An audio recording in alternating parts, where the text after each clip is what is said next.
From billions of light years away, I approach your planet. The birds of the air, the animals of the forest, they shall be my ears and my eyes. And because I see your most secret acts, you will know me as the beast with a million eyes. From worlds beyond comes a weird and wanton intelligence, a beast with a million eyes, making of a woman's dog her attacker, setting afire flames of wild desire, making of a man's friend a violator of every code of decency, guilty of acts you'll never believe. See a man fight against supernatural forces for the girl he loves. See a beast with a million eyes control a ship from outer space. One of the most fantastic terror thrills the screen has ever brought you. See the beast with a million eyes. We're not talking about actors. We mean a real monster. I brought her back. She'll live and I'll get her another body. I know they're going to catch me, but don't let anyone see me like that. Please, Doctor, help me. Biologically speaking, it's of primary importance that man should want to mate. Hey, that's... You don't get all your kicks from surfing, do you? We want to be free to ride our machines without being hassled by the man. And we want to get loaded. You think you're going to make a slave of the world? I'll see you in hell first. The American International Podcast. Are you ready? Welcome to the American International Podcast. I'm Cheryl Lightfoot. And I'm Jeff Markin. And we're here for the ultimate bait and switch, The Beast with a Million Eyes from 1955. I stole your line from One Summer Love, Jeff, but it's really appropriate here. Do you think this is more of a bait and switch than One Summer Love was? I think you could argue that, yes. I think I would argue that. The Beast with a Million Eyes was directed by David Kramarsky, with uncredited direction by Lou Place, Donald Myers, and Roger Corman. It was written by Tom Filer and produced by David Kramarsky and Charles Hanawalt for San Mateo Productions and released by the American Releasing Corporation, the predecessor of American International Pictures. The Beast with a Million Eyes stars Paul Birch as Alan Kelly, Lorna Thayer as Carol Kelly, Donna Cole as Sandy Kelly, Richard Sargent as Larry, Leonard Tarver as Carl, also known as Him, Bruce Whitmore as the voice of the Beast, Chester Conklin as Ben Old Man Weber, and London as Duke the Dog. The Beast with a Million Eyes starts with a prologue. This prologue was missing from the Scorpion Blu-ray, so we almost missed it ourselves because we went to the Blu-ray when we were going to review this movie. Luckily, in the research that we did for this movie, and there is a lot written about this movie, it was mentioned in there, so I found it on YouTube. It seems to at least be partially lifted from the trailer, or the trailer lifted from this part specifically. The voice of the Beast, as it's approaching Earth, says, "I need this world. From millions of light years away, I approach your planet. Soon my spaceship will land on Earth. I need your world. I feed on fear, live on human hatred. I, a strong mind, without flesh or blood, want your world. First, the unthinking, the birds of the air, the animals of the forest," which they show a dog on screen. "Then the weaker of men should all do my bidding. They shall be my ears, my eyes, until your world is mine. And because I see your most secret acts, you will know me as the Beast with a Million Eyes." Funnily enough, what we see during this whole speech is a single eye superimposed over the screen. And this prologue was added after the film was produced as a way to kind of explain the concept, which in the first cut of the movie was not made clear to the audiences who viewed it.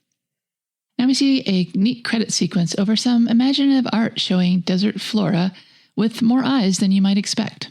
Still quite a few less than a million, though. Oh, definitely. After the credits, we were introduced to the Kelly's Date Ranch. It's a farm. I call it a ranch a lot of times too, though. We meet farmer Alan Kelly. He's not a very good farmer. Nope. He's worked this ranch for 3 years with no profit. And we find that this ranch is very secluded. They're surrounded by desert. As far as the eye can see, there's nothing. He says it's a lonely life out there. He imagines this desert to be an incubator for all kinds of horrors. But it just looks like a place where animals go to die to me. Then Alan takes a break from being a failure and goes into the house to start something with his wife.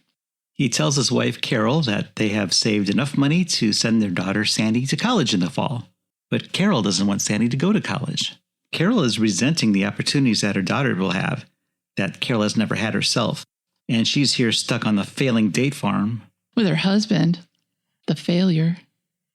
Carol is bitter. A chance, she says. She never had a chance. She wasted the best years of her life being a wife to a failure and a mom to Sandy. She seems fine. She's jealous of Sandy's youth and beauty. Then Alan tricks her into admitting that she hates her own kid. He doesn't trick her. He outright asks her if she hates her own daughter, and Carol says yes. She clarifies and says sometimes she does. Unfortunately, Sandy is just outside eavesdropping on this conversation. Alan starts to storm out, and Carol calls out for him to not walk out on her. And when she does, she slams her hand on the stove, causing whatever she's baking inside to fall. We'll find out what it is later. She pulls it from the oven, and it's ruined. Alan tries to apologize. He gets as far as saying, Carol, but she just tells him to get out. He passes Sandy on his way out and offers her a lame apology. Sandy and her dog Duke, a German Shepherd, go in the house, only to have Carol angrily shoo out the dog, who's not allowed in the house apparently. And now since Carol's outside anyway, she goes to Alan to continue their conversation. She tells Alan she was sorry and she didn't think, and Alan cuts her off, saying that's the trouble. She's always saying things without thinking. Then Carol tries to blame her behavior on her situation, living out here all alone, just her and Alan and Sandy and him. Yeah, I wrote it with all caps, him, because we cue some ominous music. This is his music cue every time he's on screen, because we see a large man staring out of a shack window at them. It's kind of creepy. Carol is bitter that he, or him, is always around. Alan insists that him, is harmless. Carol's not so sure. Then Alan has to go and flood the North Grove, whatever that means. Is that a euphemism? I was wondering. So he fecks off, leaving his women alone with him. And when we say him like that, it means we're talking about the man who doesn't have a name. Yet. Inside the shack, this man lays down on his cot to gawk over his girly magazine, which he does with an expression of wide-eyed anger. Oh no, that's never good. He's also got a lot of pinups taped to his wall. Now Carol is back in the kitchen when Duke the dog suddenly wanders in. Carol asks him how he got in the house, and Sandy appears in the doorway and says that it's her fault. She taught Duke how to open the screen door. Good boy. Sandy tells her mother that she's going swimming, and Sandy and Duke head out. Carol looks like she might apologize to Sandy for a second, but fails at that too. Sandy says she's going out swimming and snarkily asks her mom if she even cares if Sandy didn't come back. As Sandy and Duke head out to the swimming hole, him puts on his coat and follows them. Uh-oh. Sandy and Duke walk through the woods. What passes for woods in this desert? It's a bunch of palm trees. It's a grove. Okay, we'll say it's a grove. Mm-hmm. And upon reaching the swimming hole, Sandy strips down to her swimsuit, and him climbs up a tree to get a good vantage point for this. Back in her kitchen, Carol is still doing housewifey things. Mm-hmm. She pulls a pot of coffee, and she stops when she hears a whistling sound. It's more like a loud tone, like the emergency broadcast system tone. The lights dim and the sound grows louder, causing the coffee pot in her hand to shatter. The lights come back on, and Carol sobs, "Alan! Alan!" In the pond, Sandy hears the noise, but she blames crazy show-off pilots. Duke is not himself now, so Sandy decides to take him home. She gets out of the pool and grabs her clothes. As she walks back, Duke is growling at something. Eventually, Sandy looks up and sees that something is him. She yells at him to get down as she hastily gets dressed. She asks him what he was doing up there, and then she apologizes, saying that he couldn't answer if he wanted to. He couldn't even tell her his name, if he ever had one. He's mute. She tells him that she's meeting her father there and that he'd better get going. After shooing him off, she realizes that Duke has wandered off as well. And she goes off to find her wayward dog. Inside the house, Carol is on the phone with the sheriff, reporting all her broken glass. It wasn't just the coffee pot, it was all the glass in the house. And we see her china cabinet behind her with shattered goblets, and the window panes are also broken. She's placing the blame on low-flying aircraft and would like the sheriff to do something about this, as if he could. Well, he seems very disinclined to help, so Carol hangs up in disgust. Then she goes to her china cabinet to see all her fractured glass. The look on her face says, all is lost. But then something else gets her attention. She runs back to the oven, too late to rescue her second attempt at whatever she was baking. It's on fire. Smoke billows from the oven as she pulls out the charred remains. Just then, him enters the kitchen. He motions to his mouth that he'd like to eat. But Carol yells at him, no food now. Get out, get out. and the man leaves. She could have given that burned thing that she ruined, but nope. Then tense music plays as Alan drives by. In his truck? I'm not sure. It's like an SUV from 1955. And it's got wood paneling on the side. Someone off screen throws a rubber bird at his card and it bounces off. And Alan stops to pick up this limp blackbird, I guess. Then he's attacked by a loop of stock footage of birds flying toward him. He quickly gets back at his truck and rolls up the window as another bird is flung at his window. Then he rolls it back down for some reason. I guess the crisis has passed. Sandy's out searching for Duke. He's wandered off into the desert. After that short scene, we're with Alan, and he's gone to see Ben. Ben's an old man, thus Ben the old man in our credits, and he has a cow who's called Sarah. She's not ready to be milked. Alan asks Ben if he's ever heard of blackbirds attempting to attack a man. Ben has not, but he says nothing would surprise him after that plane flew overhead. Things have been mighty funny around here, he says. Like for one, his leg's acting up again. And has he ever told Alan about his leg? He and Teddy R were rushing over a hill, but Alan interrupts him. He wants to hear about this plane that Ben was referring to. Ben says, well, it sounded like a plane. He sits down in front of Sarah, the cow, and he starts again to tell Alan the story of his leg when Sarah kicks the bucket, literally the milk bucket. She doesn't croak or anything. Ben says that this is the second time she's done that. Alan laughs and is probably relieved that he has been giving a cue to leave and doesn't have to hear the story of Ben's leg. Well, Ben also says, "Consarn that animal," which I thought was cute. Sandy is still Dukeless. Alan drives past her as she's wandering on her way back to the house and picks her up. He asks why Sandy looks so down, so she tells her dad that him's been following her again. Dad chuckles and condescendingly tells her that him is as harmless as Duke. He's really patronizing her, and he's soon to be proven wrong. Also, way to laugh off a predator scaring your teenage daughter. Meanwhile, Duke seems to have found the source of that oscillating tone emanating from the desert. Now home, Alan notices the broken glass all around the house and asks Carol what happened. Carol tells him that a plane flew overhead and all the glasses in the windows are broken. Alan says that he doesn't think it's possible a plane could have caused that, but Carol can't offer any other explanations. Just then Sandy bounces in and she notices that the china is broken. She asks her mother how she can help, and Carol tells her she can go pick up the glass in the living room. Alan says he'll call the sheriff, but Carol said that she did, and he's treating it like a joke. As they're talking, Him comes in. Alan invites him in and tells him lunch will be ready in a minute. But Carol, without looking up, tells Alan that she doesn't want him in the house, not now or ever. Alan tells her that he can understand, but Carol doesn't care. Him is aware enough to tell that his presence isn't welcome at the moment, so he leaves. Alan gives Carol a dirty look before leaving himself. Then Sandy steps in and says that, yeah, maybe it was impolite for her mother to say it out loud, but she gets it. Carol says Sandy can go ahead and scold her for chasing him off, but Sandy's more forgiven. Her mom just lost all her beautiful stuff, all she had left from her home. Carol seems taken aback by this reminder. Once again, she thinks all is lost. Then Sandy decides to make lunch. And now let's check in on Duke. Duke has followed that whistling sound to the source, and it's a spaceship. 20 stories high, maybe. Mm-hmm. Having the limitations that a dog has, Duke only barks at it. It's funny because in this scene, Duke's face fills the entire frame, while the spaceship looks extremely tiny, shot from a distance and above. I don't know that they're really giving the impression that this is a ship of any great size. Back on the ranch, Deputy Larry, also known as the second Darren from Bewitched, is there to check out the damage. But he seems like he's really there to check out Sandy. Yeah, Alan tells him that the damage is inside, but Sandy is out back, and Larry decides doing his job and checking the damage is the lesser of his priorities right now. Mm-hmm. And calls out, "Hey, Sandy, where are ya?" Unfortunately, Him is in his shack, and he hears Larry calling out for Sandy. Him is angry enough to tear one of his girly mags in half. Larry catches up with Sandy, who is happy to see him. She tells Larry that her mother wanted to ask him to dinner for Sandy's birthday, and Larry teases that he'll have to check his date book. And she takes him by the hand, and they wander off together. I'm sure that's appropriate. She's a high school girl, and he's a grown man.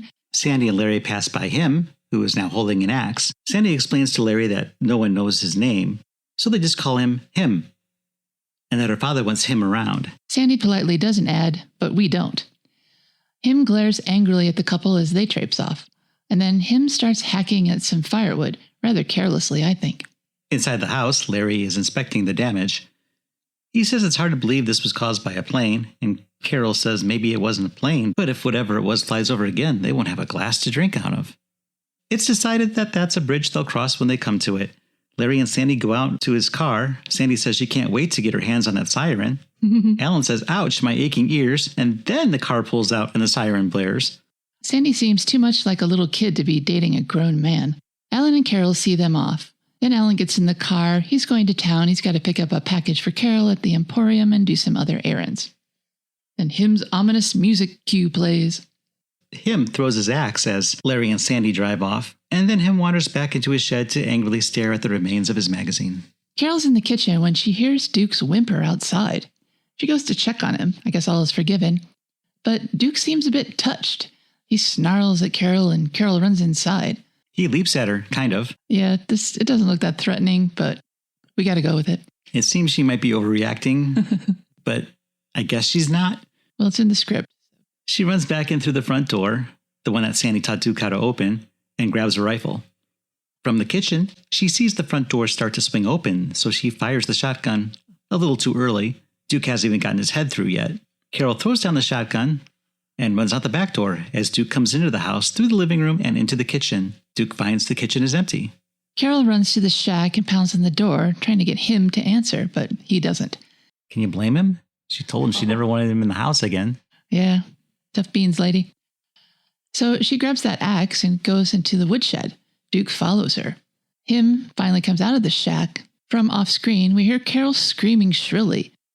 And then we see on Him's face that something horrible has just happened. He scurries away, not wanting to be blamed for this, I'm sure. And we fade to black. We fade into the sound of pleasant music. Birds are singing. Him is wandering down the road. Alan and Sandy are returning from town. Sandy is excited about the dress she just got. Apparently it was a birthday present from Carol.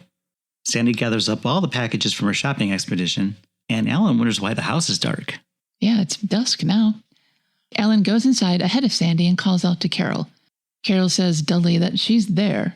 Alan turns on a light, and Carol dramatically says she's all right, she's all right. Alan asks what's up. Carol says that she fainted after... Then she cautions Alan to not let Sandy go in the woodshed. Duke is there. On cue, Sandy enters to thank her mother for the dress, but she can instantly tell that something is wrong. Alan tells Sandy that he has to check on something and that she should wait there. After Alan leaves, Carol tells Sandy to put the packages in the kitchen. And when she does so, Sandy can't help but notice that the rifle was left lying in the middle of the kitchen floor, so she asks her mother about it. Her mother doesn't say anything, but Sandy knows that something has happened to Duke. Carol neither confirms nor denies, so Sandy runs out to see for herself, despite Carol's protests. And then from inside the house, Carol hears Sandy's light scream, and she winces. Sandy is instantly back in the house. She wants to know who could have done such a thing. She said it must have been him. He did have an axe when she saw him today. But Carol fesses up, and Sandy is shocked. Duke wouldn't hurt anybody. Carol says that something happened to Duke. He tried to kill me. Sandy doesn't believe it. She thinks her mom really does hate her, and she runs out of the house crying. Happy almost birthday. Alan tries to comfort his wife, saying that Sandy never should have said what she said, or thought it even. Carol says she feels like something is coming between them all, but things are better when they're together. And Alan says that he's felt this too. Yep, whatever unseen force is tearing them apart doesn't work when they stay close, and the two embrace. Sandy and him are wandering through the desert, both following the sound of that whistling. When they cross paths, Sandy comes to and wonders what him is doing out there, and come to think of it, what is she doing out here? Him ambles on, ignoring her completely. She says they've got to get back home, they'll be late for dinner. He stops and looks at her. I knew that would get you, Sandy says. You're always hungry. And she takes his hand and leads him home. At the house, Carol says dinner is almost ready. Alan looks out the window and decides he'd better look for Sandy. By now, Sandy and him have returned, but him won't come into the house. Probably because the woman that lives there yelled at him earlier, told him never to come into the house again, and then killed a dog with an axe right next to him. So Sandy says she'll bring him a plate. Alan comes out, and Sandy describes the humming noise she heard and how it made her black out, and him too. Alan asks if the sound was the same one that she heard when the plane flew over the house, destroying all their glass. Sandy says yes, but it wasn't as loud. Alan says if she and him both came to after finding each other, and Sandy agrees. Alan thinks that maybe what Carol said was right. When you're with somebody else, it mitigates the effect of whatever bad thing is afflicting them all. They go inside and mother and daughter hug it out. Sandy has apologized to her mother for acting out when her mother killed Sandy's dog. And Alan tells them to break it up because he's hungry. Now it's after dinner. Everyone's sitting in the living room. Sandy says she's going to bed. Alan tells her to close and lock her shutters tonight. Sandy objects. She won't be able to breathe. But Alan insists, and she leaves. After she's gone, Alan and Carol rehash the weird coincidence that everyone, Duke, Sandy, him, wandered into the desert and then came back altered in some way. They reiterate the theme of the movie that being together made them stronger. Carol wonders if there isn't more going on than just Duke and those birds going nuts. The next morning, we're back at Ben Weber's house, and we see another attempt to milk his cow, Sarah. As whimsical music plays, we are treated to his entire morning routine involving scratching his back on a post, splashing water on his face, and putting on a coat. He grabs the bucket and stool and heads over to Sarah's pen. "I hope you're feeling more cooperative today," he says, but again, Sarah kicks the bucket, and this time she apparently kicks Ben too. He stumbles out into the yard, and Sarah comes down after him. He motions for her to go back as he tries to get off the ground, but Sarah charges ever closer. As he presents his buttocks to her. Back at the date ranch, Alan is welding a wooden door, for whatever reason. Carol comes out to feed the chickens. Once she's in the coop, the chickens attack, or rather someone throws chickens at her face. But Alan is there, fending them off with that blowtorch. Carol thinks that this latest bit of animal weirdness is part of a pattern, but Alan disagrees. He tells her she's imagining this, and he wants some coffee. Inside the house, a bit later, Carol says that this is too nice a day for animal revolutions. Alan says that revolutions need leaders. Maybe that thing that flew over the house brought it. Anyway, Carol says that she learned something important today, that she needed something that was there all along, and it was him. She tells him that she loves him very much. So that afternoon, the Kellys are all outside doing chores. Sandy is working on one of the broken windows, and Carol can't believe the mess she's let this place become in her state of depression. Mm-hmm. Sandy goes to Alan and says that she can't believe the change in her mother. Alan says they've all changed. A lot has happened in the last 24 hours. It's been a rugged 24 hours. But Sandy means it feels like she has a family again. And maybe something like this had to happen to Duke to bring their family together. Ouch, too soon. But Alan agrees. Alan tells Sandy to scoot off, and then he spots him angrily hacking at some firewood on the ground. Alan asks rather passive-aggressively if him thinks that he might finish one of his jobs today. Him turns away from Alan and angrily brings his back down near where the camera lens is positioned. Next we see Alan is getting ready to leave with a shotgun in his hand. Carol is seeing him off, and she says that Ben Weber never stopped by today like he was supposed to. So Alan says that he'll stop by Ben's on his way back. He turns to tell her that the shotgun is loaded. Then Alan whistles for him and tells him to get in the car. Just then, Sandy comes out with a letter saying that Alan must have dropped it when he was changing his shirt. Alan stuffs it into his pocket, thanks her, and then gets into his truck with him in the passenger side, and they drive off. After Alan and him leave, Carol wonders why Alan is taking him out to do this particular job. Then Sandy thinks it's to keep him away from his wife and daughter. Then Sandy asks about the letter. It was to the Veterans Administration. Carol says that Sandy's father doesn't like to talk about the war, but Sandy says that this letter was to the psychiatric division. But this information doesn't change anything. Instead, they discuss how they should do Sandy's hair. Sandy would like the Desert Special. Whatever that is. Alan and him park the truck. As they get out, we hear some very loud birdsong. Alan leaves him behind to do something and drives off. Him takes the butt of the axe to pound a stake a couple times, and then he wanders off towards the siren song of that mysterious noise in the desert, as a dove watches everything. Alan is now stopping by Ben Weber's place as he promised, and is a little shocked to find that Ben has been trampled to death. Alan rolls Ben's body over and says he thought it was all over, but it has just begun. I don't know what he means there. And then Alan takes off, leaving Ben's body behind. Meanwhile, him has followed the whistling sound to its source, and it's a spaceship of some sort. Back at the ranch, Sandy is putting a cake into the oven, showing her mother how it's done.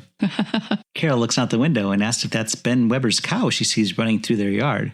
Sandy looks out and confirms that it is, so Sandy is going to go out and wrangle her up. Poor Ben, he loves that silly old beast. She and Carol go outside, but as the captions put it, we see the words tense music and cow mooing at the same time. So that means trouble. The cow turns and runs toward Sandy, mooing as ferociously as a cow has ever mooed. Carol runs out and tells Sandy to run back to the house. Then Carol grabs a rake and charges at Sarah, but Sarah is charging right back at Carol. Carol trips over something. I think she just dropped the rake and fell down.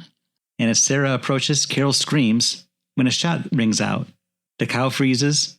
The film freezes. And we cut to Alan telling Carol that everything is all right as Sandy runs over to join them. And Carol's still lying uselessly on the ground. And we get a short clip of him still staring dumbly at the ship. No offense. In the house, Alan is trying to ring Deputy Larry, but he can't be found. Alan decides that this is a job only Larry can handle, so he wants to call him at home and he gets his number. But as he's dialing, a bird flies into a transformer, cutting off both phone service and power to the house. Alan thinks that now is the time to get out. He says this thing, whatever it is closing in on them, and they'd better get out of there. And then we get another shot of him still mesmerized by that spaceship. Next we see that Deputy Larry has received his message, but only that he had a call, and the caller didn't leave a name. So he's going to have to do some investigating to figure out the source of this call. Alan, Carol, and Sandy drive off, but they almost immediately stop. Alan goes out looking for him. Carol and Sandy, left behind, are wondering what's going on. It's more than just the animals, right? Asks Sandy. Alan comes back with an axe, but without him. He grabs his rifle out of the car and tells Carol to take Sandy into town, find Larry, and to come back here with some men. Carol thinks that they should all go together. Alan says there's no time for that. She asks why, and Alan says, I don't know. I just don't know. Alan is going to go back to the house in case him returned there, because Alan doesn't want him to feel that he's been abandoned. And Sandy says that Alan is right, someone has to go to town, and that she and Carol would only be in her father's way. So Alan tells Sandy that she should drive, since she's the one who's agreeing with him, but Carol still feels they should stay together. But Alan kind of forces her into the passenger side of his truck. Alan goes out in the grove, where he's buzzed by a few birds a la the movie The Birds, which hadn't come out yet. He shoots at them a couple of times as they dive bomb him on a loop of stock footage. Then he goes back home to check on him, who's not there. He goes inside the house where, surprise, Carol is there lighting candles. Alan is outraged. She was supposed to get help. Carol reminds Alan that today is Sandy's birthday. Alan asks Carol if she's out of her mind. They need help and quick. Carol robotically says Larry's no fool. He'll have the call traced. And besides, there was really nothing she could do. Alan explodes again. I was depending on you. And then in a very strange tone of voice, Carol tells Alan to look at something outside with her. She seems kind of possessed, like a pod person. Carol leads Alan out to the truck, which has suffered some damage. It's covered with feathers and bird crap. Carol explains that the blackbirds attacked them as they headed to town, and they were forced to turn around, but the attack stopped once they reached the ranch. Alan realizes that this is why the birds stopped attacking him. They targeted the car instead. But, Alan says, birds can't think. When Carol says the birds made them turn the car around, Alan corrects her. It made you turn the car around. Carol asks if he knows something about what's happening, but Alan confesses that he doesn't. But he does know that something must have been controlling the birds, and this all started after that plane flew overhead yesterday. Alan poses that perhaps it wasn't a plane in our sense of the word. A plane from somewhere else, Carol asks, and Alan asks if she thinks that there's any way a human could be involved in all this. And then Carol starts going on about being caught in some kind of a trap, but just then the birds start to go nuts again, forcing Carol and Alan inside. We get a brief shot of him looking back towards the house. I guess he's returned. Inside the house, Sandy is in her party dress, but she's not feeling celebratory. Larry's not there. Meanwhile, Larry has received word that the call that he missed had come from the Kellys' farm. We see another brief shot of him crouching outside his shack. Larry tries to have the operator call the Kellys, but there is no answer. But Larry says that's okay because he's heading out that way anyway. He has a dinner date tonight. Him crouches over to the Kellys' car and punctures all the tires. We notice that the truck seems to have been cleaned, or maybe the birds came back and cleaned it themselves. Also, we see tire hissing on the captions. Inside, there's finally a birthday cake, thanks to Sandy. She turned the oven off, but Sandy's fretting about Larry. He's late. Carol's not worried yet. It's only 6 p.m. and she's sure that he'll be along soon. And Larry is on his way to the ranch. But he stops because him is standing in the middle of the road in front of him. Larry asks him what he's doing in the middle of the road, then remembers that him can't speak. So he asks him what he wants, and him motions that he wants a ride. So Larry tells him to get in, and him climbs in the back seat. Alan enters the kitchen wearing a polo and hiked-up dress pants and says these are his best studs, so they should feel honored. Sandy has a freak-out. She knows something has happened to Larry. Alan thinks that he should go to town to check on him, but Carol demands that he not go by himself. As they've all said, that force that was controlling him and Sandy when they were apart lost that control when they got together. That is their strength, being together. Alone they are nothing. Alan agrees that they should leave now. So Larry is driving toward the ranch with him in the back seat when him suddenly conks Larry on the head. The car stops and him pulls out Larry and leaves him on the road and walks off. At the farm, Alan has discovered that all 4 tires are flat. Sandy wants to walk into town. She thinks maybe the birds won't attack at night, but Alan says it's still too bright. And then we see him hoofing it back towards the house. Meanwhile, Larry has come to. He gets his pistol from the car and heads out on foot to follow his attacker. The Kellys have gone back inside and now they're finishing dinner. Carol doesn't suppose anybody wants cake, and Sandy runs out of the room sobbing. Now we see that him has returned to the site of the spaceship, and Larry has followed him and is now caught up to him. Larry tackles him and a scuffle ensues. We should mention they're talking to each other, but it's all drowned out by the background music. It ends when Larry smacks him in the head with a rock and him goes down. Then Larry heads back towards the house, but after he's out of view, him wakes up. Back at the house, Sandy has changed out of her dress and back into her tomboy clothes and sneaks out the window to go look for Larry. Larry's running towards the house when something falls off a palm tree right in front of him and startles him. Somewhere else, Sandy calls out for Larry, but she runs into him instead. She asks him to help her find Larry, but he blocks her way, and when she tries to dodge, he grabs her. Larry has finally made it to the Kelly house, and he lets himself in. He tells Alan and Carol that him attacked him. Larry tells him that loony of yours has gone mad. He tried to kill me in the car. Then he says he heard a scream. He asks where Sandy is, and Carol says that she's in a room and goes to get her. She returns to report that Sandy is gone. Alan grabs his rifle and tells Larry that him isn't entirely responsible. He and Larry are going to go out after him. Alan tells Carol to lock the door and to not let anyone in until they get back. Then we see him carrying Sandy's limp body towards that spaceship. Larry and Alan are following him's footprints. There's only one set, so he must be carrying Sandy. After a brief diversion when Larry and Alan get spooked by some birds, they rejoin the chase. They see him carrying Sandy, and Alan calls after him, Carl! Carl? So him had a name this whole time? He repeats it one more time, and Carl looks back at Alan, who tells Carl to bring Sandy to him. Not him, but to Alan. Carl starts to comply, but then turns back toward the ship. Meanwhile, we see Carol is now running toward the desert. And back at the ship, Alan calls out to Carl again, and this time Carl obediently hands Sandy to Alan, then collapses. Alan tells Larry that Carl's a lost cause, so they leave him behind. Ouch. On their way back towards the house, they meet Carol, who has defied instructions again. Carol explains that the birds got into the house and she had to flee. Which wouldn't have happened if she had kept that door shut like she was instructed. Alan sends Larry back to the house for some reason, but Larry's okay with this because he's sure the birds would have left by now, so off he goes. We thought maybe he might be doing that to divert the birds away from Carol, Alan, and Sandy. Well, I think Alan sent him to divert the birds away from them.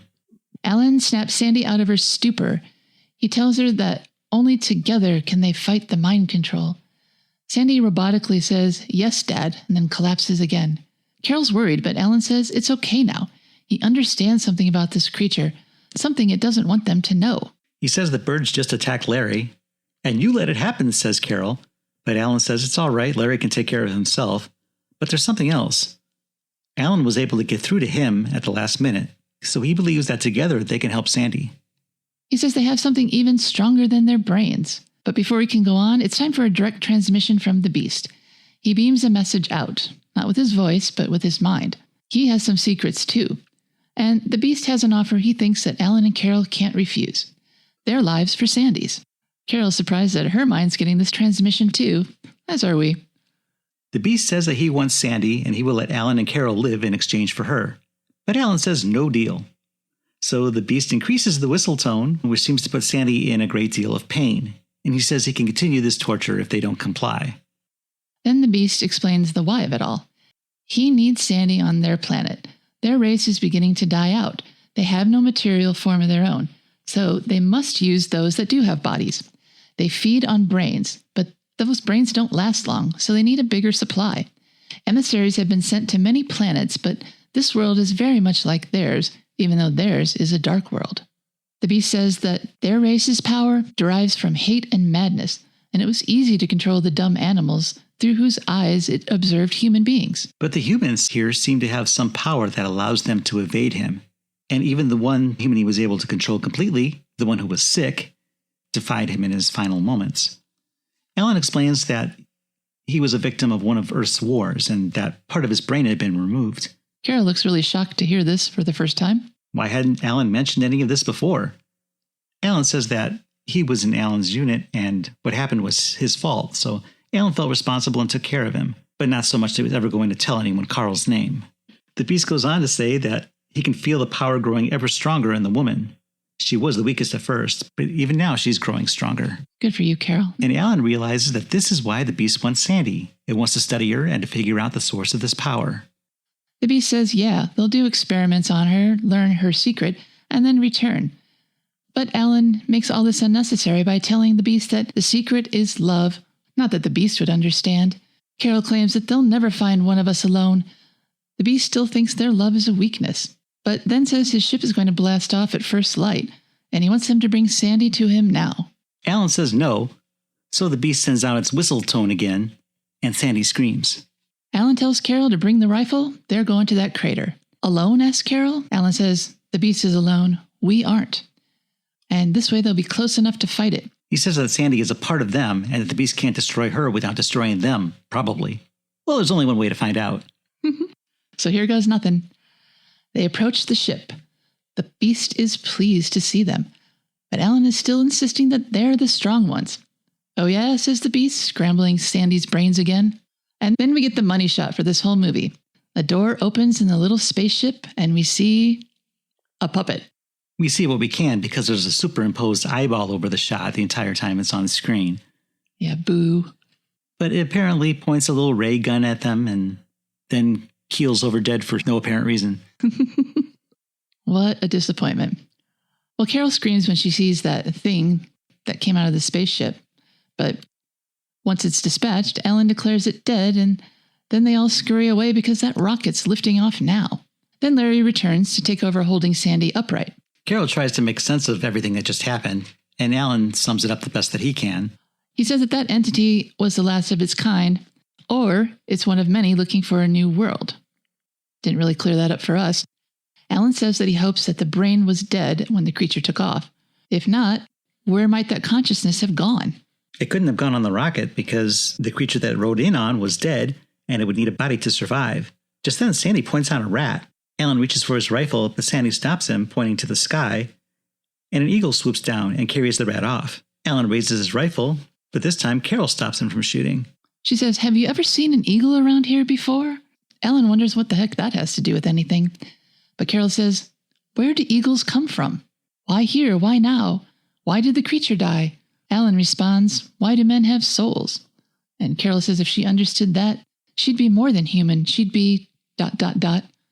Yes, says Alan. Then the music swells and the two couples stroll off across the desert. And that's the end, but I still don't understand what happened.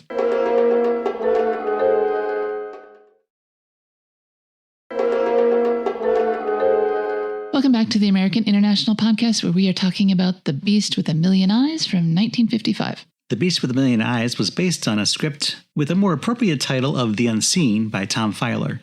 Roger Corman was attracted to the project because in the original draft of the script, the monster was invisible, which meant there would be fewer budget-busting special effects.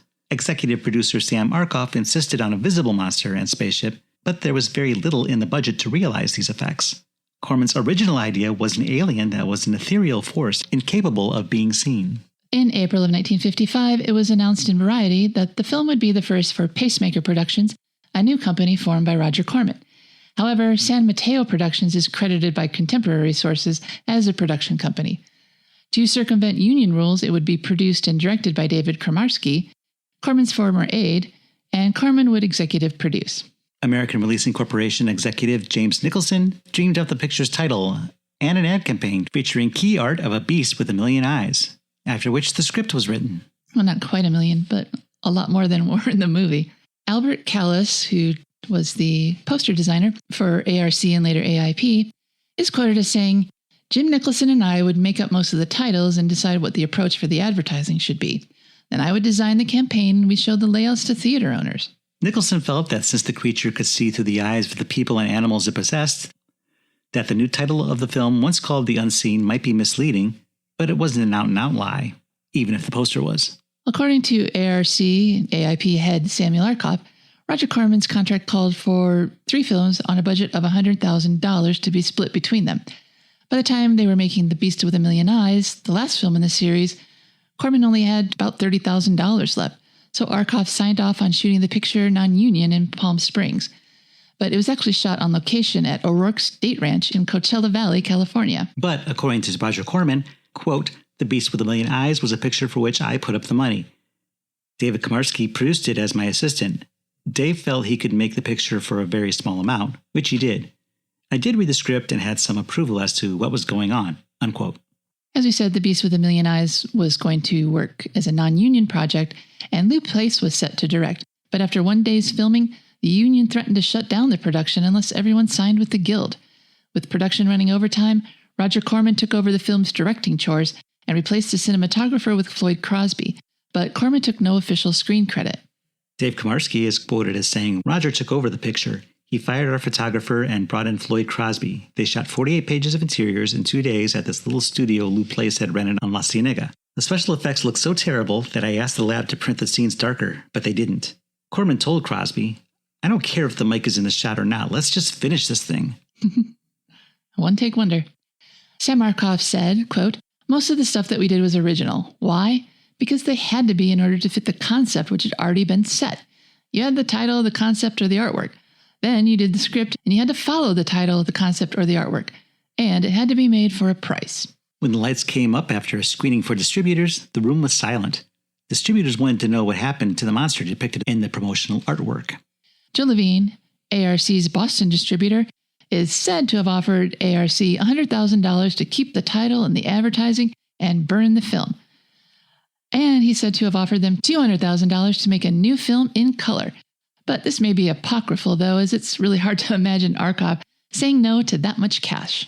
Other legends about the film, such as the alien spacecraft being made out of a coffee percolator and Jim Nicholson scratching rays onto the film around the spaceship to appease distributors, have also been disputed. But Corman did do some damage control to the movie. He added a prologue explaining the beast's reason for coming to Earth, which explained the Million Eyes concept, and he agreed to put a monster in the movie. The Beast with a Million Eyes was the first movie to employ Paul Blaisdell to do the special effects.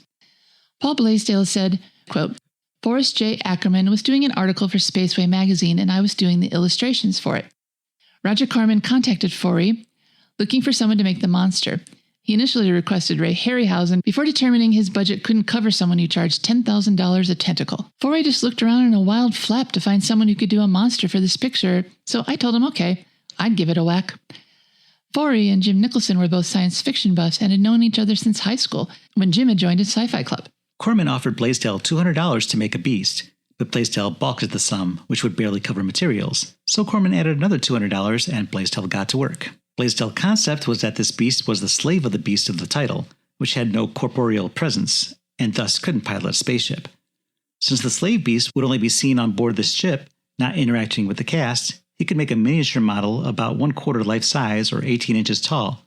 He also put the creature in chains and manacles to drive home the slave status of the beast. The monster, dubbed Little Hercules by his creator, only had to do 3 things, according to Corman: open the door to the ship, aim a ray gun at the off-screen cast, and drop dead. Blaisdell gave his creature lizard-like skin and tail, and bat-like wings, and put it in a black spacesuit. Blaisdell also designed the rocket's airlock door and the rocket flying away from Earth at the film's conclusion. However, he had to redesign that ship as the second unit crew had designed their own ship for the desert shots out of auto parts and junk shop finds from a store in Indio without consulting Blaisdell, and the two did not match. When Blaisdell saw the finished film, he was allegedly horrified to see his creation filmed from an inappropriate angle and a floating eyeball and spiral graphic superimposed over the scene. John Bickford is credited as the film's music director, but that name was made up. The score consists of public domain classical compositions from the likes of Wagner, Prokofiev, Shostakovich, Verdi, and Stravinsky. The Beast with a Million Eyes was released on June 15, 1955. It was relegated to bottom billing status, running second to films from other studios. This fact would later prompt a conversation between Arkoff and Nicholson about making 2 sci-fi films at once to release together, thus ensuring they got the revenue from both the top and bottom billed films. The press book issued by ARC told theater owners to go to a radio store and rent record-making equipment to record a message to be played during every intermission and between showings. Ladies and gentlemen, just a moment, please. This is your theater manager. I have a special warning. The Beast with a Million Eyes is coming. If you have a weak heart, please stay home. Thank you. You're welcome. Taglines for The Beast with a Million Eyes include, prepare for a close encounter of the terrifying kind. Screaming terror. An unspeakable horror, destroying, terrifying. The most frightening screen experience of your life. A million eyes keep you in suspense. I feel like that first one was probably one that was tacked on later after Close Encounters of the Third Kind came out.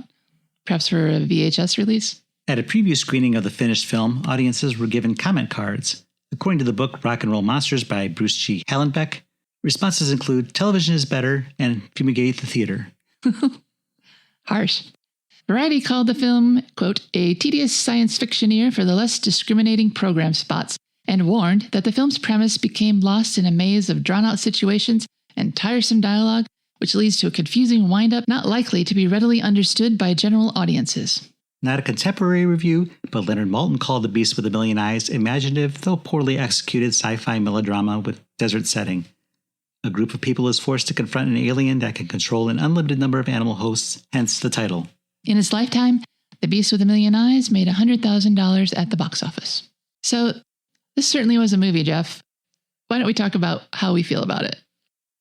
Well, one thing that stands out in this movie to me is the acting is kind of poor here. It's not just poor, like they can't act. It's very melodramatic. When I saw the first scene of them in the kitchen arguing about their problems, I said that this felt like bad community theater. They're over-projecting, as if there's an audience in the back row that they have to reach. And the emotions are just so intense for what should just be a quiet argument between a married couple. They're hamming it up ruthlessly. Well, when looking at this, I guess Paul Birch had appeared on Broadway, so that might explain why he might seem to be overacting a little because he's used to performing for stage. He kind of reminded me of a Southern gentleman who'd be sitting on his porch drinking lemonade, waiting for you to come by just so he can get your attention and tell you stories. Like Bob the Old Man and his gammy leg? Maybe stories like that, yeah. I was comparing the acting to Astounding She-Monster. I compared a lot of this to Astounding She-Monster. Now that, I would say, was bad community theater, but the acting here is more like bad high school theater. Oh, wow. Even worse. It even pales in comparison to that, I think. At least the actors in The She Creature were funny to watch. This was just over the top. And I think Lorna Thayer as Carol was even worse. Really, I thought that she was the best actor here. I thought her performance was of a higher par than anybody else. No, that's not what I mean. I don't mean she isn't a good actress. I mean, her tone, her hamminess, her projecting was worse than Paul Birch's. She was just so dramatic. When Alan comes in and Carol's sitting in the dark and she's trying to tell him what happened to Duke, she starts off with, I'm all right. I'm all right. He hasn't even asked what's wrong yet, but she's just so melodramatic. It's just so odd. A lot of what she does seem over the top. Her reactions to being hunted by Duke seem a little extreme to what we're seeing on the screen. Oh, yeah. But again, we're also working with a very limited budget. Yeah, they can't show a dog grabbing her wrist and hanging on. We have to take her word for it that it was going to kill her. And I think the lack of budget really did hurt this film in a lot of ways. Oh, yeah, for sure. It took a concept that might have worked and made it ridiculous. The monster that didn't exist using mind control might have worked if they had kept the original title. But when they added A Beast with a Million Eyes and then there's nothing to look at, that was just a huge misstep. I want to talk about Donna Cole's oh my goodness. Performance too. She's not good. No. A lot of her line reading, she sounds constipated. A little bit. She sounds like, I was trying to think what she reminded me of. Kind of like maybe one of the Little Rascals acting, where it's not a professional actor and they think they have to put a whole lot into their line, but her it's got voice kind of is, an aw shucks quality. And yeah. Oh, gee, what are you doing there, boy? And then it kind of started to seem like they're all doing a Saturday Night Live sketch where they're pretending to be like the Little Rascals and they're parodying it. But no, these actors are actually playing this straight. Yeah, she didn't have a lot of film credits, only the 2. But the other one was for a John Ford film, The Long Gray Line. And I haven't seen that one. But I looked a little further and it appears she was uncredited in that film. So it was a very small part, which explains a lot. Was she younger, like perhaps a child? It came out the same year. So I don't know which was filmed first, probably the former. This probably was after that. And the only credit, according to IMDb, after this was 3 years later when she was on the Bob Cummings show as Bathing Suit Girl. Whenever she would say a line, I just could not resist mocking her and saying it in the same way with the same kind of aw shucks and whatever her speech impediment was. She sounds like she's talking like this all the time. And it was very annoying. She was horrible in this movie. Yeah, but if you're only going to have 2 film credits and being directed by Roger Corman and John Ford, it's nothing to sneeze at. Okay. But still. Well, let's talk about the plot. Because the way this plot was resolved was so simplistic.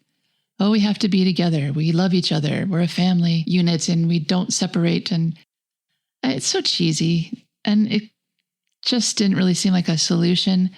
Because, well, you got to remember, this is the 1950s when the family unit was everything. And they started off with this family that's kind of dysfunctional, which you don't see very much in 1950s movies. And they end up that way. No, I don't know that that's true. I think it was definitely a new concept to see the fracturing of the nuclear family depicted on film.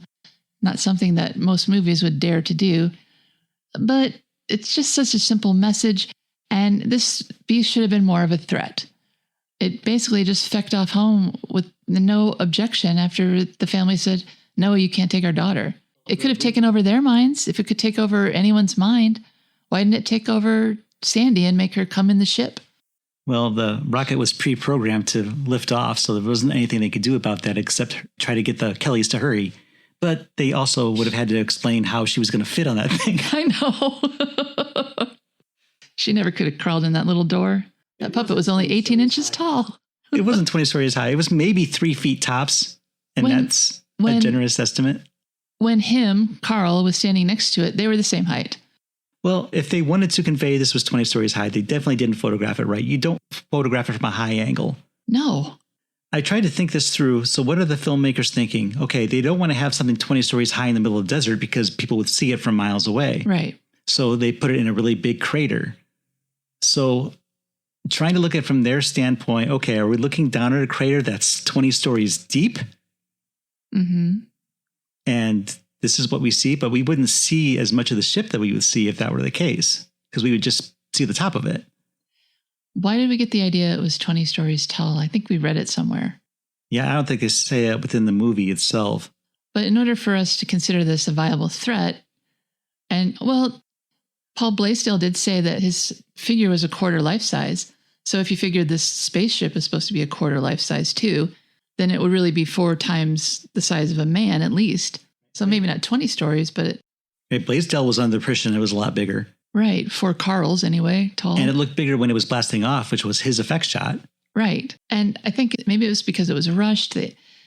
Because the money thing doesn't figure into where you place the camera.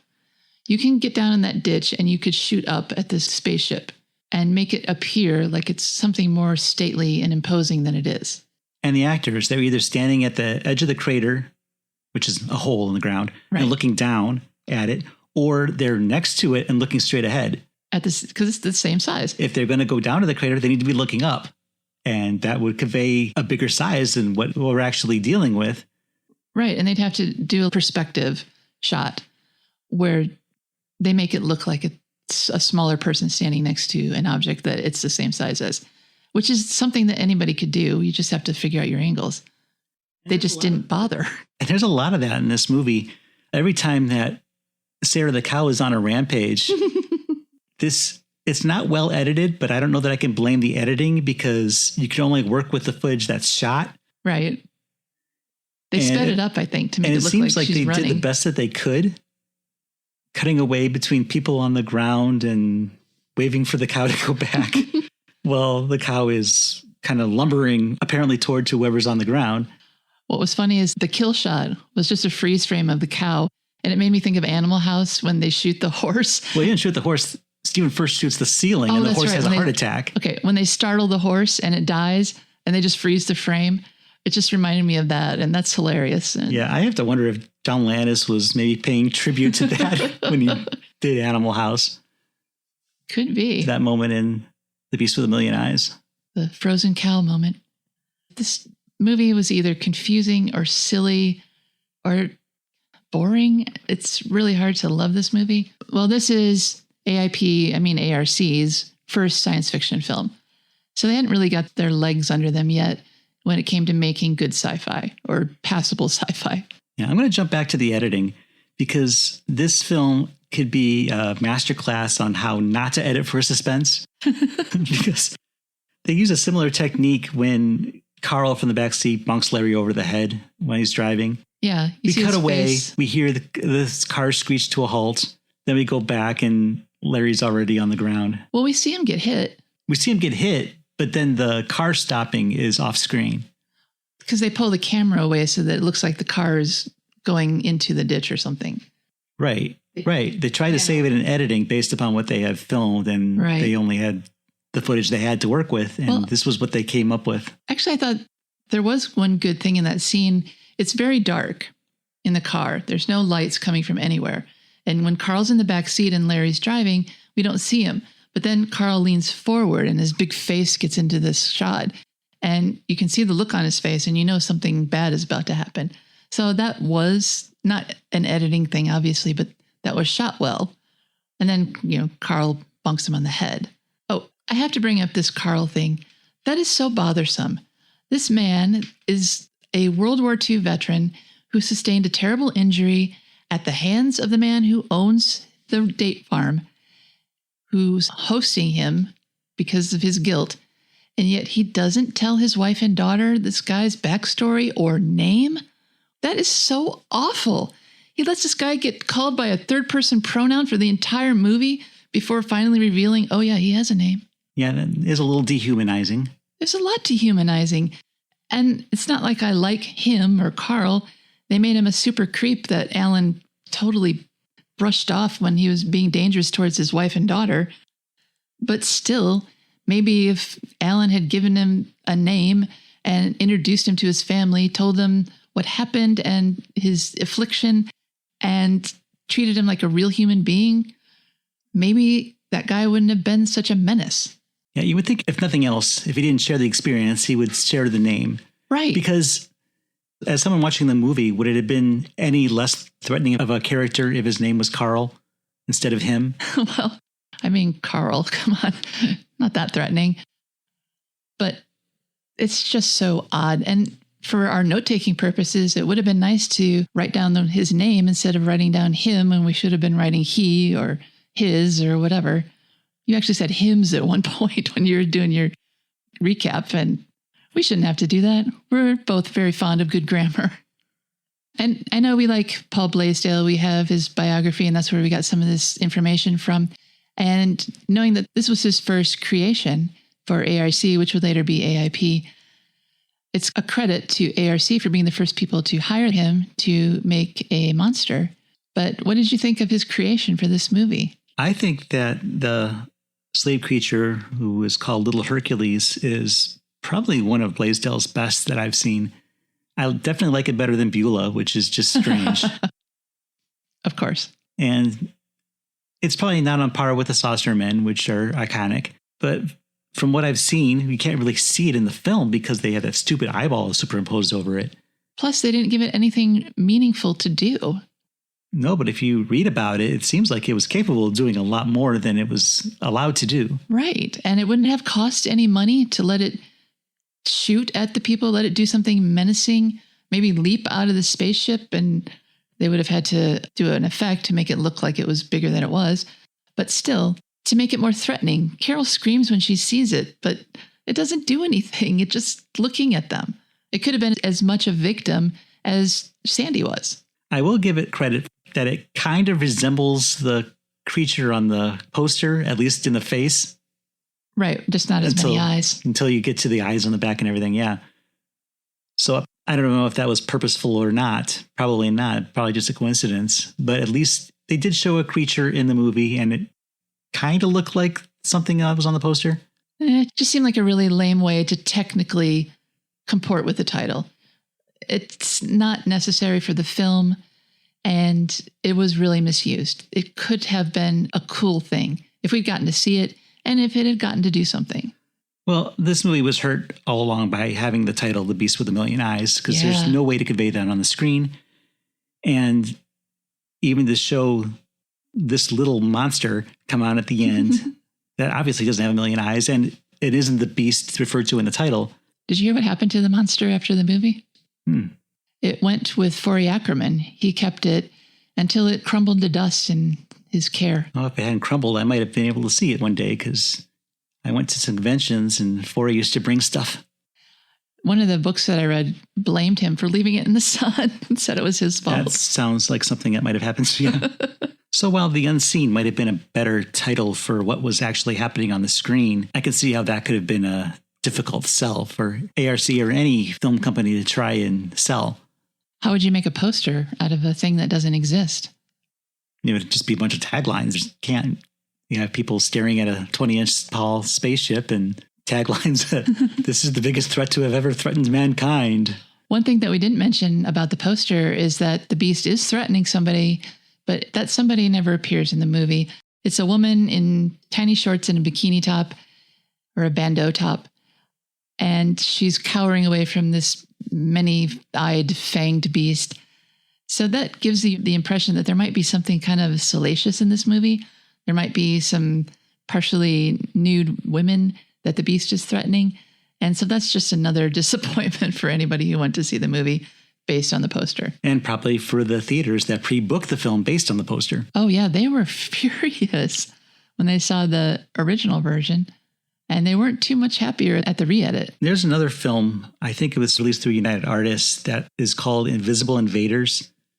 And it's kind of the same concept where people kind of become possessed zombies by this unseen force. Mm-hmm. And while I think that one might have been better done, if I recall, that's a pretty boring film. So even as dishonest as it might have been just to bring a monster in for the sake of bringing a monster, I think it's a lot more satisfying an ending. Well, think of movies like Invasion of the Body Snatchers or Village of the Damned. There's no beast in that movie. There's no entity, but something weird is happening. It's taking over people. So why didn't they just do something like would have to change the title, but why didn't they just do something like that where people are being possessed? They need a bigger cast. Well, the problem here was because of doing business with ARC at that time, the title was set in stone so that they were stuck with the title. Yeah. So there's probably a lot of opportunities for this to be a much better movie than it was. Mm-hmm. But being where they were at the time, dealing with what they were dealing with, and the budget that they had, those budget constrictions, union difficulties, 4 different directors piecing together this movie, it was destined to become something of a mess. That's one thing I wanted to mention was the interior shots. All of those were shot back to back to back. Those actors must have been exhausted. 48 pages in 2 days. I just can't imagine the pace that they were at, that they would not be wiped out. But they only shot 1 take, so maybe that helped. Yeah, but then you have to go in and memorize your next scene's lines like ASAP. Right. So, I don't know. Maybe for faulting the acting, that might be. Yeah, maybe that's why Donna Cole had so much difficulty. She was trying to think of what to say next. And then when she didn't have belt loops to stick her thumbs in, she didn't know what to do with her hands. Well, there's a lot going on with this movie that did not work, but I'd like to know what your rating is, using our scale where A is awesome, I is intermediate, and P is pathetic. Well, as I mentioned, it's not an excuse for The Beast with a Million Eyes, but it does have a lot going against it. It has a title that boasts something that could never be displayed on screen. It has amateurish acting, it has a very low budget, and union problems, and it was forced to endure multiple directors. And this movie isn't so bad that it's good, but it's entertaining enough to not be bad. So I'm just simply going to give it an I. What do you think, Cheryl? I was thinking the same thing. I want to hate this movie because of the many, many missteps that it makes, but it has certain charm to it. It's like when you go see your kids do a play, you're not going to grade them on their acting. They're young. They don't know any better. And ARC, soon to be AIP, was young, and they're just getting their feet under them. So they're trying really hard, and you got to appreciate the effort. And I do like Roger Corman movies. People make fun of them all the time, but I find that he has just a certain way of keeping my attention and keeping the story interesting. It was like he's walking a tightrope, and he kept falling off, but he got back on that rope and he kept crossing till he got to the end. And I got to applaud him for that effort. So I agree. It's an I movie. I think you hit the nail on the head with that. We're not going to watch a good performance. We're just watching these people do their best, such as it is, and hoping to have fun with them along the way. And I think that's what The Beast with a Million Eyes provides. And it brought us closer together, and together we're strong. We agreed on the rating, at least. Yeah, that doesn't happen very often, does it? Well, sometimes. There's only 3 choices, so it happens. Well, I think we've poked out as many of the million eyes as we possibly could, so let's call it a day. For the American International Podcast, I'm Cheryl Lightfoot. And I'm Jeff Markin. And we'll meet you at the drive-in. Follow the American International Podcast on Instagram and Letterboxd at AIP_pod and on Facebook at facebook.com/American International Podcast. The American International Podcast is produced and edited by Jeff Markin. A man whose mind is distorted by hatred. And Cheryl Lightfoot. A girl hungry for too many things.